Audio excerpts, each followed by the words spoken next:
Professor Ghamidi صاحب آج کل بہت آ رہے ہیں مارکیٹ میں کہ آپ انکار کرتے ہیں رجم کا. میرا پچھلا بیان اس پہ ہوا تھا نا کہ زانی کی سزا اسلام میں کیا ہے.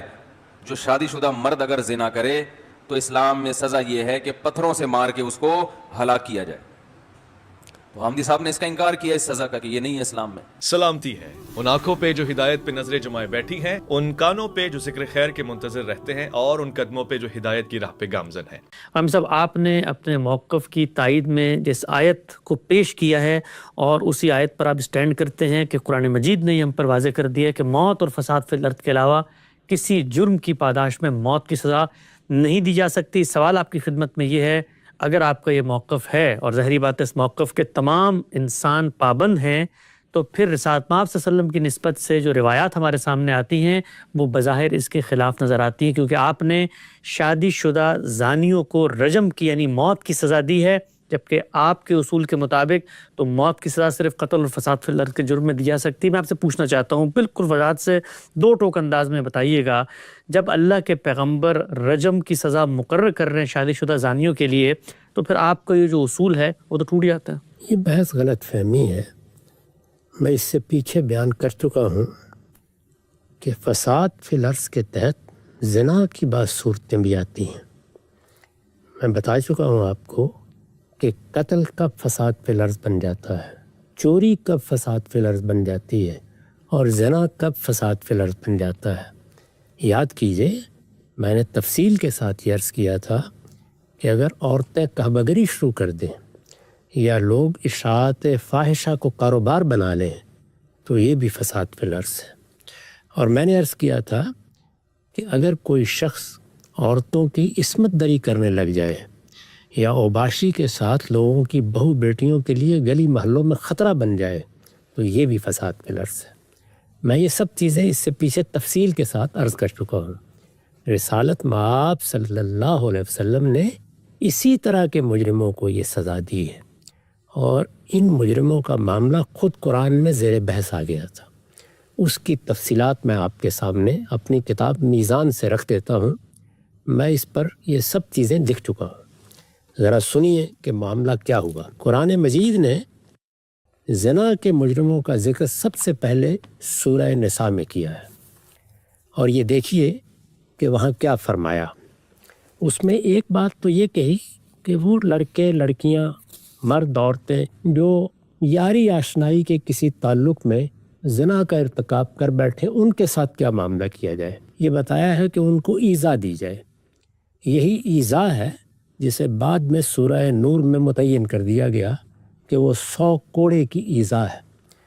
اس آیت سے متصل پہلے فرمایا واللاتی یاتین الفاحشۃ من نسائکم فاستشہدوا علیہن اربعۃ منکم فإن شہدوا فأمسکوہن فی البیوت حتی یتوفاہن الموت او یجعل اللہ لہن سبیلا.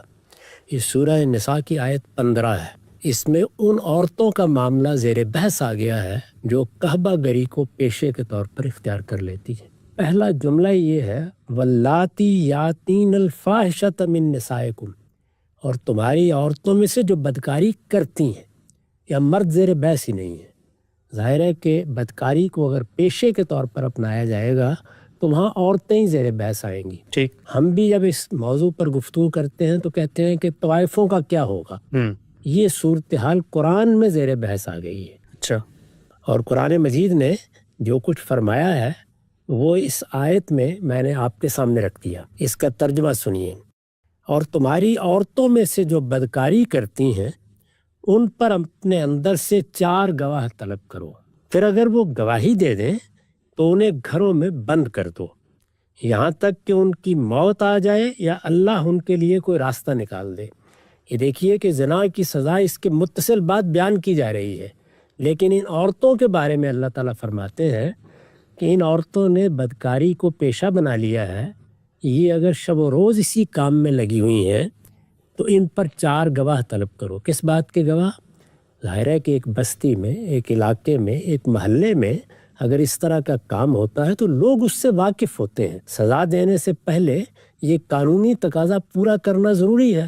تو اللہ تعالیٰ نے فرمایا کہ اس علاقے کے، اس محلے کے 4 لوگ آ کے بتائیں کہ فی الواقع انہوں نے اس طرح کا کوئی اڈا قائم کر رکھا ہوا ہے، کوئی کعبہ گری کا پیشہ یہاں جاری ہے، کسی عورت کے ہاں اسی طرح مردوں کا آنا جانا ہے، اور وہ اس کو کاروبار بنائے ہوئے ہیں۔ اس بات کے گواہ طلب کرو، پھر اگر وہ گواہی دے دیں تو انہیں گھروں میں بند کرو۔ ٹھیک، فَأَمْسِكُوهُنَّ فِي الْبُيُوتِ، گھروں میں بند کر دو۔ کیا سزا کے طور پر؟ فرمایا نہیں، اس لیے کہ یا تو یہ اللہ کے پاس چلی جائیں گی اس دوران میں، کیونکہ موت کا تو کوئی وقت مقرر نہیں ہے، اور یا یہ ہوگا کہ اللہ ان کے لیے خود رہنمائی فرمائے گا کہ ان کے ساتھ کیا کرنا ہے۔ تو یہ بالکل واضح ہو گیا کہ رسالت مآب صلی اللہ علیہ وسلم کو ان سے متعلق کسی بھی سزا کے نفاذ سے روک دیا گیا ہے۔ اچھا، یعنی یہ پابند رہیں گی۔ زنا کے مجرموں کے بارے میں میں نے بتا دیا کہ آگے صراحت کر دی ہے کہ ان کے ساتھ کیا معاملہ کرنا۔ ٹھیک یہ بھی زنا ہی ہے، لیکن یہ عام زنا نہیں ہے۔ ٹھیک، یہ عام زنا نہیں ہے، اس کی نوعیت اب کیا ہے، ان کو کس طرح کا مجرم قرار دینا ہے، ان کو کیا سزا دینی ہے، اس معاملے کو اللہ تعالیٰ نے معلق کر دیا۔ یہ فرمایا کہ ہم اب ان کے بارے میں بتائیں گے، او یجعل اللہ لہن سبیلا، اللہ کوئی راستہ نکالے گا۔ میں نے اس کی وضاحت کی ہے، اللاتی یاتین الفاحشہ، وہ عورتیں جو بدکاری کرتی ہیں کا اسلوب دلیل ہے کہ یہ کہبہ عورتوں کا ذکر ہے۔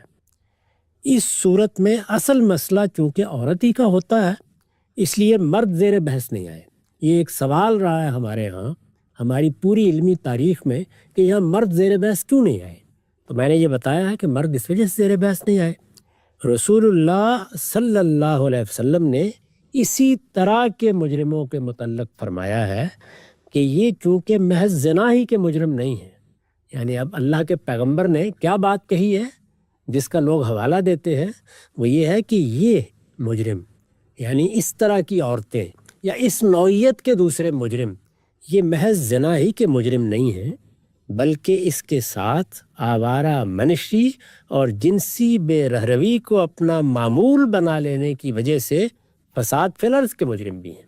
یہی میں اس سے پہلے عرض کر چکا ہوں، یعنی جب ہم نے اس آیت کی شرح کی تھی کہ فساد فی الارض کیا ہوتا ہے، تو یہ سب چیزیں اس وقت میں نے واضح کر دی تھی۔ اس وجہ سے ایسے مجرموں کو جو اپنے حالات کے لحاظ سے رعایت کے مستحق ہیں، زنا کے جرم میں سورہ نور کی آیت 2 کے تحت 100 کوڑے، اور معاشرے کو ان کے شر و فساد سے بچانے کے لیے ان کی اوباشی یا کعبہ گری کہیے، یا جس طرح کے وہ جرائم کر رہے ہیں اس کی پاداش میں مائدہ کی آیت 33 کے تحت نفی یعنی جلاوطنی کی سزا دی جائے، یہ رسول اللہ نے فرمایا۔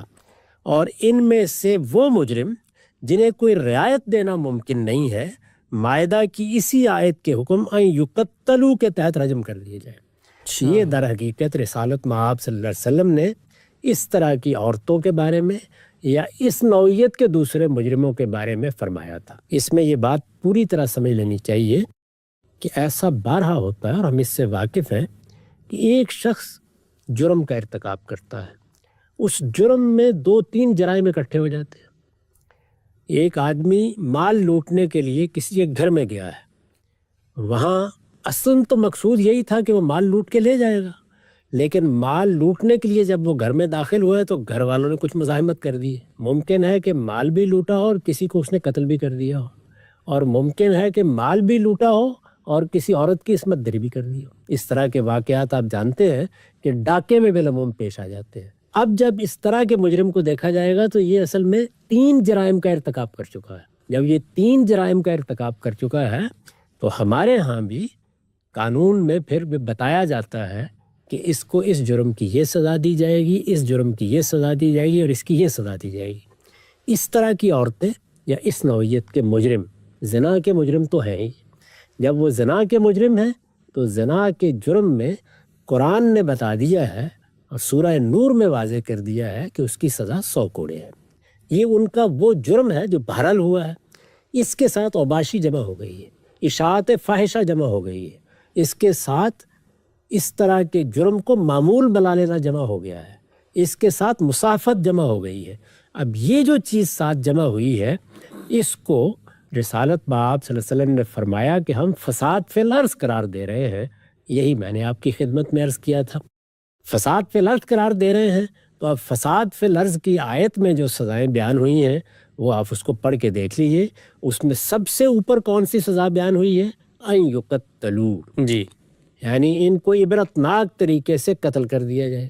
سب سے نیچے کیا سزا بیان ہوئی ہے؟ اور ینفوا من الارض، ان کو جلا وطن کر دیا جائے، علاقہ بدر کر دیا جائے. تو رسول اللہ صلی اللہ علیہ وسلم نے جرم کی نوعیت اور مجرم کے حالات کے لحاظ سے یہ بتایا کہ اگر رعایت کے مستحق ہوں تو زنا کی سزا دے کر 1 سال کے لیے جلا وطن کر دیا جائے، اور اگر رعایت کے مستحق نہیں ہیں تو پھر ان کو عبرتناک طریقے سے اللہ کے یہاں پہنچا دیا جائے. یہ حضور صلی اللہ علیہ وسلم کے ارشادات کا مدعا ہے. پوری بات یہ ہے، اس کو دیکھیے اللہ کے پیغمبر نے کس طریقے سے بیان فرمایا ہے. یہ مسلم کی روایت ہے اور اس کا رقم ہے 4414. فرمایا خذوا عنی خذوا عنی خذوا عنی قد جعل اللہ لہن سبیلا. آیت کو پھر دیکھیے، آیت کے آخر میں اللہ تعالیٰ نے کیا فرمایا تھا؟ او یجعل اللہ لہن سبیلا، اللہ ان کے لیے کوئی راہ نکالے گا. آپ نے فرمایا لے لو مجھ سے، لے لو مجھ سے، لے لو مجھ سے. اللہ نے راہ نکال دی. تو یہ معلوم ہوا کہ ابھی میں نے جو آپ کے سامنے شرح کی ہے یہ اصل میں اللہ کی ہدایت کے مطابق رسالت میں آپ صلی اللہ علیہ وسلم نے جو کچھ کیا ہے. یعنی آپ نے خود یہ فیصلہ بھی نہیں کیا بلکہ اللہ تعالیٰ نے رہنمائی فرمائی کہ یہ ایک ہی جرم کے مرتکبین نہیں ہیں، انہوں نے 2 جرائم کا ارتکاب کیا ہے، زنا بھی اور اس کے ساتھ فساد فی الارض بھی. لہٰذا اب ان کو ان دونوں جرائم کی سزا ملنی چاہیے. تو آپ نے فرمایا کہ مجھ سے لے لو، مجھ سے لے لو. اللہ نے راہ نکال دی. البکر بالبکر جلد و میت و نفی و ثنا والسیب بالسیب جلد و میت و رجم. اس طرح کے مجرموں میں کنواریوں کے ساتھ ہوں گے اور انہیں 100 کوڑے اور جلاوطنی کی سزا دی جائے گی. یہ رعایت کے مستحق ہے. اسی طرح شادی شدہ مرد و عورت بھی سزا کے لحاظ سے ساتھ ساتھ ہوں گے اور انہیں 100 کوڑے اور سنگساری کی سزا دی جائے گی. تو یہ آپ نے سزا بیان فرمائی. قرآن مجید نے ان عورتوں کا ذکر کیا. قرآن مجید نے بتایا کہ ان کے معاملے کو معلق رکھا گیا ہے. اللہ تعالیٰ نے رہنمائی فرمائی، اس کے تحت آپ نے یہ سزا دی ہے. اب اگر یہ بات واضح ہو گئی تو میں آپ کو یہ بتاتا ہوں کہ قرآن مجید کی جس آیت کو ہم نے پیش کیا اور یہ بتایا کہ قرآن فساد فی الارض کو کس طرح دیکھتا ہے، فساد فی الارض کے لیے کیا سزائیں مقرر کرتا ہے، قرآن مجید اس میں کیا قانون بیان کر رہا ہے، اس کی بھی تھوڑی سی وضاحت اب آپ سن لیجئے. سب سے پہلا سوال پیدا ہوتا ہے یہ رجم کیوں کیا گیا؟ جی ظاہر ہے کہ پہلا سوال یہی ہے، رجم کیوں کیا گیا؟ دیکھیے رجم کیا ہے، یہ اصل میں قتل کرنے کی ایک عبرتناک صورت ہے. چنانچہ سب سے جو پہلی سزا بیان ہوئی ہے وہ اگر آپ آیت کا مطالعہ کریں وہی 33-34 آیات جی جن میں فساد فی الارض کی سزائیں بیان کی گئی ہیں. تو قرآن نے فرمایا ان یقتلوا، سب سے پہلی سزا یہ ہے. میں نے لکھا ہے آیت میں اس سزا کے لیے ان یقتلوا کے الفاظ آئے ہیں. ان کے معنی یہ ہے کہ اللہ اور رسول سے محاربہ یا فساد فی الارض کے یہ مجرم صرف قتل ہی نہیں بلکہ عبرتناک طریقے سے قتل کر دیا جائے. یعنی اللہ تعالیٰ کا حکم یہی ہے کہ یہ صرف قتل نہیں کیے جائیں گے، عبرتناک طریقے سے قتل کیے جائیں گے. اس کی دلیل یہ ہے کہ قتل یہاں تقتیل کی صورت میں آیا ہے. یعنی اس میں کیا ہوا ہے، اس میں ایک ہی معنی کے افعال میں اضافہ ہو گیا ہے. میں اس قاعدے کی وضاحت کرتا ہوں. عربیت کے ادا شناس جانتے ہیں کہ بنا میں یہ زیادت نفس فعل میں شدت اور مبالغے کے لیے ہوئی ہے. یعنی ایک ہی مفہوم کا فعل ہے، وہ ثلاثی مجرد میں تھا، اسی میں آپ نے تفعیل بیان کر دیا، اسی میں افعال بیان کر دیا. تو اب یہ زیادت ہو گئی ہے بنا میں، حرف کی زیادت، یہ مبالغے پر دلالت کرتی ہے. اس سے کیا ہوتا ہے، فعل کی شدت بیان کرنا مقصود ہے. یہ شدت کبھی فاعل کی طرف منتقل ہو جاتی ہے، کبھی مفعول کی طرف کثرت کی صورت میں، اور کبھی فعل کی شدت ہی کی صورت میں مطلوب اور مقصود ہوتی ہے. اس وجہ سے تقتیل یہاں شر تقتیل کے مفہوم میں ہے. شر تقتیل یعنی برے طریقے سے، بدترین طریقے سے، عبرتناک طریقے سے قتل کر دینا. چنانچہ حکم کا تقاضا یہ ہوگا کہ ان مجرموں کو ایسے طریقے سے قتل کیا جائے جو دوسروں کے لیے عبرت انگیز اور سبق آموز ہو. رجم یعنی سنگساری بھی ہمارے نزدیک اسی کے تحت داخل ہے. یعنی رجم کچھ نہیں ہے وہ اصل میں قتل کی عبرتناک صورت ہے، اور وہ اسی آیت کے تحت ہے۔ یہ سزا کہیں باہر کھڑے ہو کر نہیں دی گئی، بلکہ انہی آیات میں جو سزا بیان کی گئی ہے اسی کا بعض مجرموں پر اطلاق کیا گیا ہے۔ اور رسول اللہ صلی اللہ علیہ وسلم نے اپنے زمانے میں اوباشی کے بعض مجرموں کو، اوباشی یعنی یہی کہ کعبہ گری شروع کر دی جائے، یہی کہ دوسروں کی عصمت دری کے درپے لوگ ہو جائیں، بہو بیٹیوں کی عزت کے لیے خطرہ بن جائے، تو اس کے لیے ایک جامع تعبیر ہے اوباشی۔ اور رسول اللہ صلی اللہ علیہ وسلم نے اپنے زمانے میں اوباشی کے بعض مجرموں کو یہ سزا اسی آیت کے حکم کی پیروی میں دی ہے۔ یہ تو ہوا رجم کا معاملہ۔ اب ہم نے یہ دیکھا کہ اللہ کے پیغمبر نے تو 2 سزائیں بیان کی ہیں، جی، یعنی 100 کوڑے کی سزا اور جلاوطنی کی سزا، 100 کوڑے کی سزا اور رجم کی سزا۔ ٹھیک، تو یہ جلاوطنی میں نے جیسے کہ عرض کیا وہ بھی اسی آیت سے آئی ہے۔ اچھا، اور یہ دیکھیے یہ خود یہ ترتیب بتا رہی ہے کہ ماخذ کیا ہے، کہاں سے رسالت مآب صلی اللہ علیہ وسلم اس کو لے رہے ہیں، اور اللہ تعالیٰ نے جو رہنمائی فرمائی ہے اس کی بنیاد کیا ہے۔ تو میں نے لکھا ہے کہ آیت میں یہ سزائیں حرف او کے ساتھ بیان ہوئی ہیں، یعنی 4 سزائیں بیان ہوئی ہیں، اور اس میں درمیان میں او آتا ہے، یا یعنی یہ سزا دی جائے یا یہ سزا دی جائے۔ اس کے معنی یہ ہے کہ قرآن مجید نے یہاں حکومت کو یہ اختیار دیا ہے کہ وہ جرم کی نوعیت، مجرم کے حالات اور جرم کے موجود اور متوقع اثرات کے لحاظ سے ان میں سے جو سزا مناسب سمجھے اس طرح کے مجرموں کو دے سکتی۔ یہ وہی اصول ہے کہ ہر جگہ یہ دیکھا جائے گا جرم کیسا ہوا ہے، جرم کی نوعیت کیا ہے، اور مجرم کے حالات کیا ہے۔ مجرم بعض اوقات بڑا جرم کر کے بھی اپنے حالات کے لحاظ سے رعایت کا مستحق ہوتا ہے، اور بعض موقعوں کے اوپر رعایت کا مستحق نہیں ہوتا۔ اس کو دیکھا جائے تقتیل اور تسلیب جیسی سزاؤں کے ساتھ اس میں نفی کی سزا اس لیے رکھی گئی ہے۔ نفی کیا ہے؟ جلاوطنی، وہی جس کا میں نے ذکر کیا۔ تقتیل اور تسلیب جیسی سزاؤں کے ساتھ اس میں نفی کی سزا اس لیے رکھی گئی ہے کہ سزا میں انتہائی سختی کے ساتھ حالات کا تقاضا ہو تو مجرم کے ساتھ نرمی کے لیے بھی گنجائش باقی رکھی جائے۔ ٹھیک، چنانچہ رسول اللہ صلی اللہ علیہ وسلم کے بارے میں معلوم ہے کہ آپ نے اپنے زمانے میں اوباشی کے ان مجرموں کو جو اپنے حالات اور جرم کی نوعیت کے لحاظ سے کسی حد تک رعایت کے مستحق تھے، مجرم اوباشی کے ہیں، یعنی وہی کعبہ گری ہے، وہی بہو بیٹیوں کی عزت کے درپا ہونا ہے، فساد فی الارض کے مجرم ہے، لیکن رعایت کے مستحق ہے۔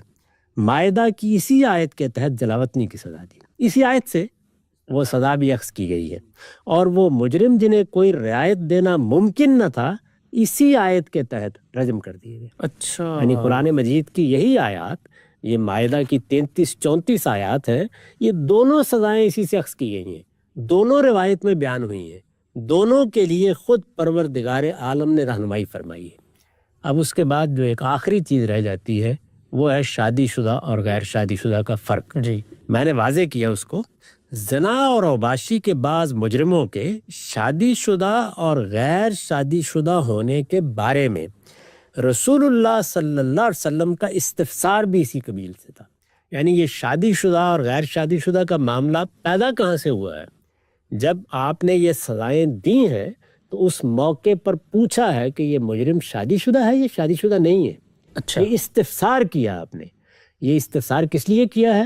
مجرم کے حالات کو جاننے کے لیے۔ اچھا، کہ آپ جانتے ہیں کہ اگر مجھے چور کو سزا دینی ہے اور اخلاقیات قانون یہ کہتی ہے کہ یہ کسی رعایت کا مستحق تو نہیں ہے، اگر ہے تو اسے رعایت ملنی چاہیے، تو میں پوچھوں گا کہ اس نے چوری کی ہے، یہ بھوکا تو نہیں تھا، اس کو اس کے کسی مالک نے یا اس کے ساتھ کوئی معاملہ کرنے والے شخص نے اس صورتحال سے دوچار تو نہیں کر دیا تھا، یہ ایسا کوئی نوجوان تو نہیں ہے کہ کچھ لوگوں کی صحبت میں بیٹھ کر چوری چکاری میں مبتلا ہو گیا، ابھی اس کو اصلاح کی ضرورت ہے۔ 10 سوالات پوچھوں گا، پوچھیں۔ اسی طرح کا سوال ظاہر ہے زنا کے معاملے میں کیا جائے گا کہ یہ اوباش اب گلیوں بازاروں میں پھر رہا ہے، کیا اس کی شادی نہیں ہوئی؟ تو شادی کے بارے میں جو سوال ہے وہ حالات کو جاننے کے لیے کیا گیا ہے۔ یہ پہلی بنیادی بات جان لینی چاہیے۔ زنا اور اوباشی کے بعض مجرموں کے شادی شدہ اور غیر شادی شدہ ہونے کے بارے میں رسول اللہ صلی اللہ علیہ وسلم کا استفسار، یعنی جو سوال آپ نے کیا مجرموں سے، استفسار بھی اسی قبیل سے تھا جسے فقہا نے غلطی سے مناتے حکم سمجھا. یعنی غلطی کیا ہوئی ہے ہمارے فقہا سے کہ انہوں نے اسے حکم کی بنیاد سمجھ لیا ہے. یہ مجرم کے حالات میں سے ایک حالت ہے. یہ چوری میں اور چیزیں ہوں گی، قتل میں اور چیزیں ہوں گی، زنا میں اور چیزیں ہوں گی. تو زنا میں آپ جانتے ہیں چونکہ اس میں جنسی انحراف ہوا ہے تو شادی بھی ضرور زیر بحث آئے گی. یہ دیکھا جائے گا نوجوان ہے، ایسا تو نہیں کہ والدین شادی میں تاخیر کر رہے تھے، ایسا تو نہیں ہے کہ برے لوگوں کی صحبت میں بیٹھ کر اس طرح برائی میں مبتلا ہو گیا ہے. کیا چیز ہے اس کو جاننے کی ضرورت ہے. اس کی ذہنی حالت ٹھیک ہے، اس کی طبیعت، اس کا مزاج، اس کا پس منظر کیا ہے، اس کی پرورش کہیں کیسے کوئی ہوئی ہے؟ نفسیاتی مریض تو نہیں ہے. یہ ساری چیزیں دیکھیں گے. جی اسی طرح چھوٹی عمر کا ہے تو یہ چیز بھی رعایت کا مستحق بنا دیتی ہے. چنانچہ فقہا نے اس کو مناتے حکم یعنی حکم کی بنیاد قرار دیا. ریزن سمجھ لیا یہ اصل میں حکم کی بنیاد ہے، وہ حکم کی بنیاد نہیں یہ ہے، کنڈیشن ہے وہ بس. احوال میں سے ایک حالت ہے جس کو دیکھنا ضروری تھا، جسے فقہا نے غلطی سے مناتے حکم سمجھا اور اس کی بنا پر سورہ نور کی آیہ جلد کو شادی شدہ زانیوں کے حق میں منسوخ قرار دے دیا. وہ اس کو زنا کی سزا سمجھے. اب زنا کی سزا تو قرآن میں 100 کوڑے بیان ہوئی ہے. جی جب انہوں نے زنا کی سزا سمجھا تو قرآن کا کیا کرے؟ تو انہوں نے کہا کہ قرآن کی آیت منسوخ ہو گئی، اللہ اکبر. یعنی شادی شدہ زانیوں کے حق میں منسوخ ہو گئی ہے. کس نے منسوخ کی ہے؟ اس روایت نے کر دی. تو اس کی نوعیت ہی بالکل مختلف تھی. گویا معاملے کی نوعیت یہ تھی، گویا معاملے کی نوعیت نہیں، غلطی کیسے ہوئی ہے؟ گویا معاملے کی نوعیت یہ تھی کہ اس طرح کے مجرموں کو سزا دیتے وقت ان کے لیے کسی رعایت کا فیصلہ کرنے کے لیے دوسری بہت سی چیزوں کے ساتھ یہ بھی دیکھا جائے کہ وہ شادی شدہ ہیں یا نہیں، یہ بھی دیکھا جائے کہ وہ شادی شدہ ہیں یا نہیں. لیکن انہوں نے یعنی فقہا نے اس یہ بھی کو یہی قرار دیا. جی ہمیں غلطی کیا ہے، یہ بھی دیکھنا تھا. انہوں نے کہا نہیں یہی دیکھنا ہے. اس یہ بھی کو یہی قرار دیا اور اس طرح ایک ایسی بے جوڑ چیز اسلام کے ضابطۂ حدود و تعزیرات میں داخل کر دی جو عقل و نقل دونوں کی روح سے بالکل بے بنیاد ہے.